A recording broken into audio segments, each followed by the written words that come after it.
في عز الليل في أوضة الضيوف سمعت صوت الباب اتفتح بالراحة. ما كنتش قادرة اتنفس. كان هو عماد جوز بنتي.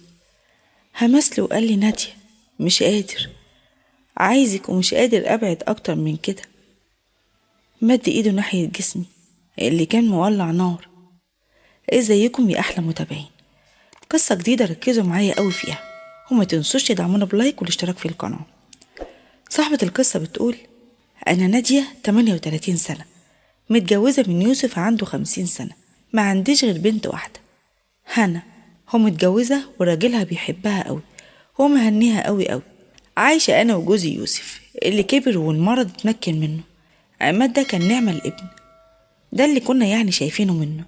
أول لما احتاج حاجة أول حد ممكن أكلمه هو عماد، وعمره ما اتأخر أبدا بصراحة، لحد لما بدأت أحس من ناحيته بحاجات حلوة. كنت بضحك على نفسي في الأول، بس اكتشفت فعلا إنه هو صحاها. أيوة صحاها، صح مشاعري من تاني وقلع إحساسي وخلاني أرجع بالزمن 15 سنة لورا، وبقيت كأني فعلا بنت في عز شبابها. الموضوع بدأ بتعب جوزي تعب في نص الليل، ما لقيتش حد ألجأ له غير عماد جوز بنتي. اتصلت عليه: عماد الحقني، عمك يوسف تعب وأغمى عليه ومش عارفة اتصرف ازاي. قال لي دقايق وهكون عندك. وبالفعل بعدها بشوية لقيته بيرن الجرس، فتحت له فورا وخدنا يوسف ورحنا أقرب مستشفى. الدكاترة طمنونا وقالوا لنا لازم يفضل في الرعاية، هو ممنوع حد يبيت معاه. عماد قال لي يلا نرجع ونجيله الصبح بإذن الله. ركبت مع عماد العربية ورجعنا لحد العمارة.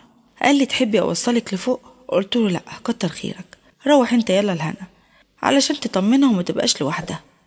نزلت من العربية وحسيت بدوخة جامدة ولقيت نفسي بقيت على الأرض من التعب. عماد جري عليا وشلني وطلع بيا فوق للشقة وعمل لي مية بسكر كده وشربتها، وهو ساندني علشان ما تقعش مني الكوباية. حسيت ساعتها بحنية كنت يعني محتاجاها قوي. حسيت مشاعري بدأت تتحرك. ما فوقتش غير لما قال لي تحبي أجيب لك هنا تقعد معاكي؟ قلت له لا خليها ما تتعبهاش، هبقى كويسة. قال لي طيب أنا هنزل وهعدي عليك الساعة 7 الصبح علشان نروح لعمي المستشفى. ومشي وسابني وأنا بقيت حاسة إن في نار جوايا صحيت ومشعللة. فقت لنفسي وقلت ده جوز بنتك، عيب اللي انتي بتفكري فيه ده. رجعت وقلت ايه يعني، جوز بنتي مش راجل؟ وأنا ست ومحتاجة. وافتكرت إن أنا عاملة زي الأرض البور اللي بقالها سنين مرتوتش. وافتكرت آخر مرة جوزي لمسني فيها، مش فاكرة كده من كام سنة. هموت مش قادرة. مفيش في بالي غير عماد جوز بنتي اللي بدأت أفتكر شكله لما كنت أروح لهم في الأول ويخرج لي لابس شورت مجسم منفوخ باين معالمه منه. لقيت نفسي بقول يا عماد ريحني، ريح حماتك من نارها وشهوتها. صحيت الصبح لقيت نفسي عريان. لقيت عماد بيتصل ويقول لي أنا تحت. لقيت نفسي بقول له اطلع بلهفة. قال لي لأ أنا مستنيكي تحت. كان نفسي يطلع ويطفي ناري، بس قمت أخدت شاور كده سريع وخرجت. بصيت لي نفسي في المراية وشفت جسمي عريان لأول مرة من سنين. ما دققتش فيه كده. معقول الجسم ده مفيش ايد تتمدت عليه كل المدة دي كلها؟ ولا وسط الملفوف اللي مفيهوش غلطة ولسه محافظة على نفسي؟ رحت لهدومي في الدولاب، في رف كده لبس خروج بطلت ان انا البسه من سنين. قلت اكيد يعني مش هلاقي حاجة مقاسي. لقيت باطي كده كنت بحب البسه، كان بيبين كده كل ما فاتن صدري.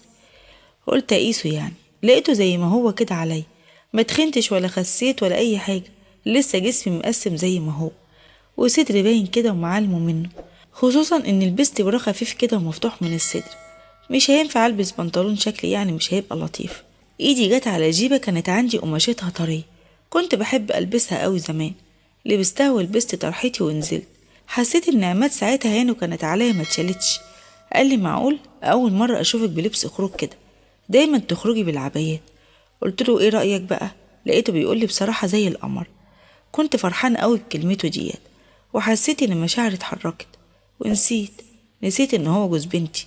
ركبت العربية ونسيت جوزي التعبان في المستشفى ورايحين له، ونسيت الدنيا كلها وبقيت مركزة مع عماد. رحنا المستشفى، الدكاترة طمنونا وقالوا هيفضل هنا فترة. لقيت عماد بيقول لي تعالي اقعدي عندنا بدل ما انتي قاعدة كده لوحدك. فرحت جدا وقلت له ماشي. رجعت البيت وخليته استناني علشان اطلع اجيب هدوم. طلعت لميت كل هدومي والبيجامات بيتي كده وكل حاجة كأني عروسة جديدة، ونزلت ورحنا على شقته. قعدنا كام يوم كده حياة طبيعية جدا. كنت مكسوفة ألبس حاجة مغرية علشان يعني بنتي هنا، لحد لما جات لي كده فكرة. هو بيصحى قبل شغله كده بحوالي ساعتين بدري، وأنا كده في الوقت ده بكون صاحية، وبنتي بتنام متأخر وبتصحى متأخر. بعد ما بينزل شغله كده بكذا ساعة اتعمدت إن أنا أغريه في الوقت ده. اليوم الأول لبست بادي كات كده مبين جسمي وصدري، وكملت بنفس الأسلوب. دخلت المطبخ أعمل قهوة، هو كان في الصالة كان بيجهز نفسه. سمعته بيقرب، بصيت ورايا لقيته بيشرب مية. هو واقف ورايا بالظبط. قال لي صباح الخير يا حماتي. صح يا بدري زي العادة يعني. قلت له صباح النور يا عماد، أصل ما بعرفش أنام متأخر، متعودة على الميعاد ده. فضلت واقفة قدام البوتاجاز وهو ورايا، حسيت بوجوده قوي. اتعمدت اني امد ايدي لفوق علشان اجيب برطمان السكر، ودي كانت حركة يعني خلت البادي يشد اكتر وجسمي كله يبان بوضوح. لقيت صوته كده بقى خشن شوية. قال لي انا اسف لو كنت ضايقتك، بس ما قدرتش اقول ايه الحلاوة دي، اول مرة اشوفك كده يا نادي. لفيت ناحيته وابتسمت. ابتسمت ابتسامة خجولة لكن كلها اغراء. قلت له لا ما اتضايقتش يا حبيبي ولا حاجة، بس هي يعني ملابسي اللي مريحاني في البيت، ما هو يعني مش هفضل لابسه الجلاليب كده على طول. قلبي كان بيدق زي الطبل. عرفت ان الخطه نجحت واني بدأ يعني ياخد باله مني. اليوم التاني الجرأة زادت عندي شويه. كان عندي كده بيجامه قطعتين، شورت قصير جدا وبحمالات، ما كنتش لبستها من سنين، بس كانت لسه يعني بتليق عليا. قمت الصبح ولبستها. دخلت المطبخ تاني لقيته بيقرا الجورنال بتاعه في الصالة. دخلت المطبخ وفتحت التلاجة وانا مدياله ظهري كده. سمعته بيسيب الجورنال من ايده. حسيت بخطوته بطيئة جدا ناحية المطبخ. قال لي بصوت واطي جدا بتدوري على حاجة يا نادية؟ لفيت بسرعة لدرجة ان شعري اتحرك في الهواء. وقفت قدامه والمسافة ما بيننا كانت اقل من متر. البيجامة كانت ضيقة جدا وكانت مبينة كل تفاصيل جسمي. قرب خطوة كمان كانت المسافة اللي بينا يعني خلاص. مد ايده ناحية كتفي، مش علشان يلمسني، لأ، كان بيحاول يرفع خصلة من شعري. لمسته الخفيفة دي كانت زي الشرارة. أقلب همس أنا آسف يا نادي، بس مش قادر أقاوم أقرب منك. وأقرب وشه من وشي، والنار اللي كانت جوايا طول الأيام دي اتحولت لفيضان. غمضت عينيا وأنا مستنية بقالي سنين بحلم بيه، بس مش أي حلم، ده الحلم اللي أنا فيه ده جوز بنتي. ولقيته باعت فجأة وقال لي ما يصحش، لازم أنزل الشغل دلوقتي، سلام يا حماتي.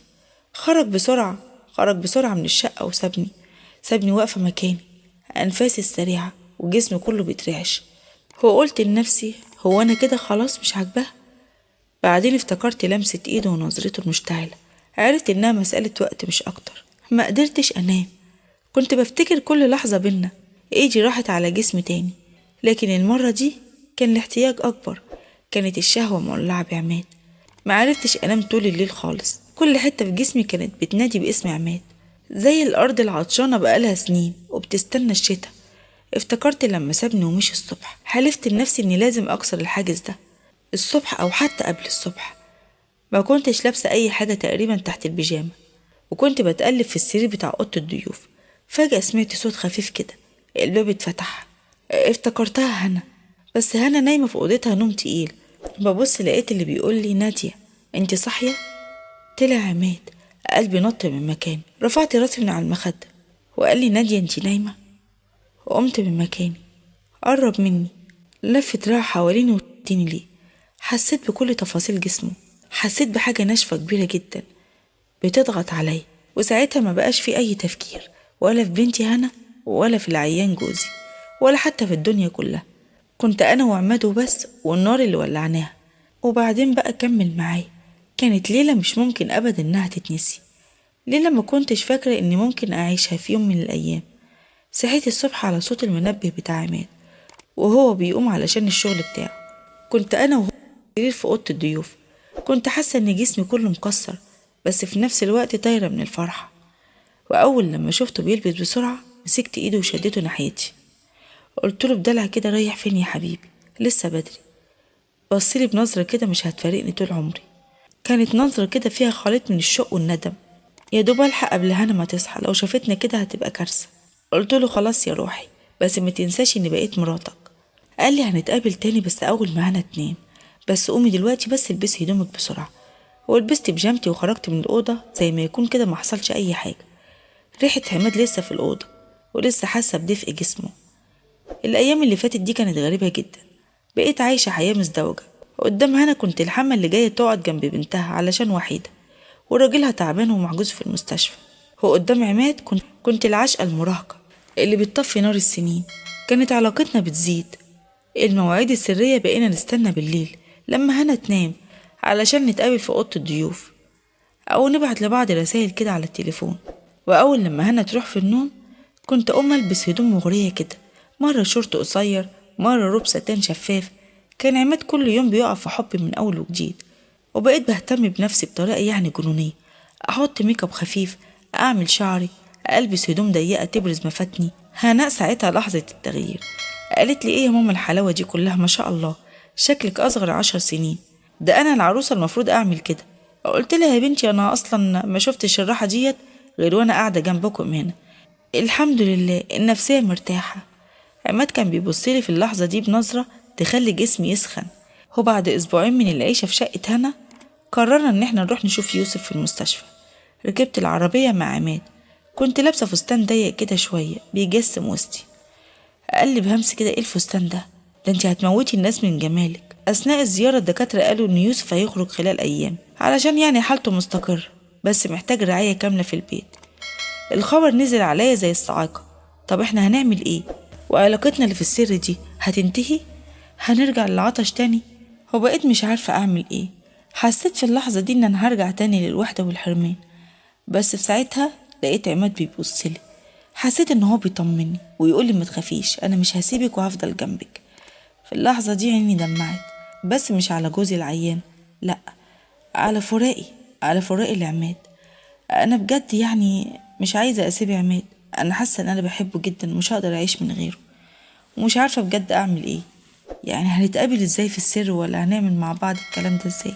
أنا مش عايزة أرجع للوحدة تاني اللي أنا كنت عايشة فيها، بس مش عارفة أعمل إيه بجد. اللي عنده حل لحالتي دي يقولي عليها.